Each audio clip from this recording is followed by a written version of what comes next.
tonight, and recommend payroll vouchers 7 and 8 totaling $3,316,420.87. New payroll 11 through 13 totaling $9 million, for a total approval of payroll of $12,216,440.87. Additionally, I recommend expense vouchers 1027 through 1030 totaling $710,508.90.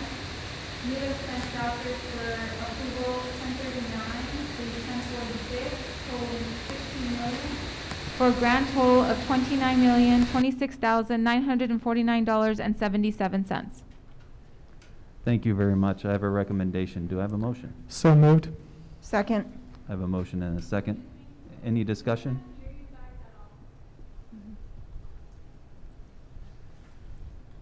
Any discussion? Okay. All those in favor? Aye. Aye. Any opposed? Can you just turn that one around? Yeah, just turn that monitor around. I can hear myself. I can hear it.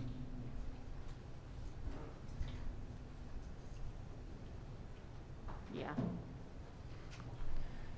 Can you hear me now? I really got to go like this. Thank you very much. We will move on to the superintendent's reports. Dr. Valenzuela. Thank you, Mr. Opalka. Just a few items of note. As always, we present the enrollment report comparison of student enrollments from the prior meeting and prior year. And we're seeing some indicators that are slowly becoming more and more encouraging as we recover from the significant enrollment drop of the last year. Not only has the majority of the drop rebounded, but we're starting to see over the course of the last 3 meetings, small but subtle movement in the positive trajectory. And you see that the blue curve, which is this year's enrollment, over the prior 2 meetings, is moving slowly into the positive direction. And you can definitely tell that the gap between the blue and the orange is growing, indicating that we're sustaining and even increasing our enrollment for this year, which is encouraging. I only have a few informational items to share, just stuff to kind of keep on our radar as we're in the coming days, weeks, as members of our community. One is that at the state level, you may have heard about an issue that the legislature is going to have to tackle this spring. Acknowledge the staff from Principal Heisman all the way down to custodians for the work they've done with the kids here at Sopri. I just want you all to be proud of the staff here. They've done a great job handling the pandemic. It's not easy. Not only handling the pandemic, but also my son, he's a handful. But they do a great job. They acknowledge all the kids. They help all the kids with whatever they need.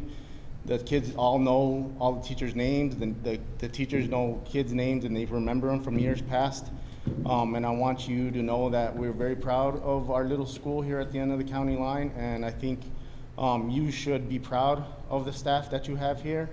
And also, just in closing, I would like to point out that the park here at Sopri is in pretty bad condition. I know that some of the board members have said they've come to Sopri and sit in, and I believe that, but I wish you would at least go down and look at the park, because I know some of the board members just said that they like to see the kids play around. My son and my wife and I just tried to go to the park a couple of days ago. There's stickers all over the field. The grass is dry. So we actually weren't able to play on the baseball field. We actually had to play on the dirt because the ball got full of stickers. So I wish a little more care would be presented more to the park. That would be great. But again, I just want you to know that the staff here is incredible, and you should be proud of the staff that you have working here for you. Thank you.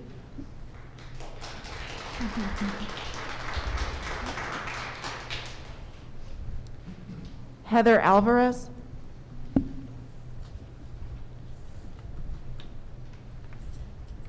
I'd like to start off by saying my husband read my speech.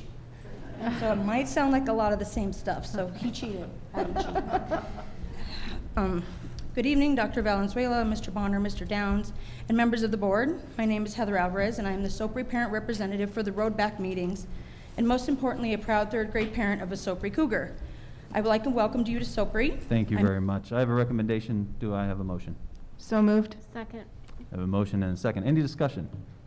Mr. Downs, just really quickly, the numbers that are seen here don't include those who are already open enrolled, correct? So this is subtracting those that are already open enrolled? That is correct. These are Okay. open seats as of right now. Perfect. Great. Any other questions, comments? Okay, all those in favor? Aye. Aye. Aye. Any opposed? Motion carries. Thank you very much. We'll move on to the budget report update. Yes, sir. Mr. Opalka, members of the board, this is again a regular routine presentation that I ask Mrs. Huey to give you. It really is, it's a quick summary of where we are at this point in time in regards to key budget expenditure lines in contrast to the prior year. So Lizette? Good evening, everyone. Before you is a chart that compares our month-end expenditures from September 30th of 2020 through September 30th of 2021. And the orange represents prior year, and the blue represents current year. And so overall, in a nutshell and summary, is you can see that there's less spending in most of the categories. In addition to that, the overall expenditures in the total budget is roughly $850,000 less than last year. And I'm happy to answer any questions that you may have at this time. Are there any questions or comments for Ms. Huey? Thank you very much. Appreciate that update. Thank you. We'll move on to the public online auction items. Dr. Valenzuela.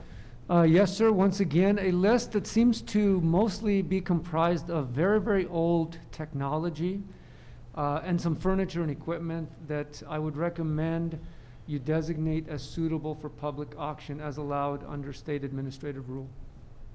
Thank you very much. I have a recommendation. Do I have a motion? So moved. Second. A motion and a second. Any discussion? All those in favor? Aye. Aye. Aye. Aye. Any opposed?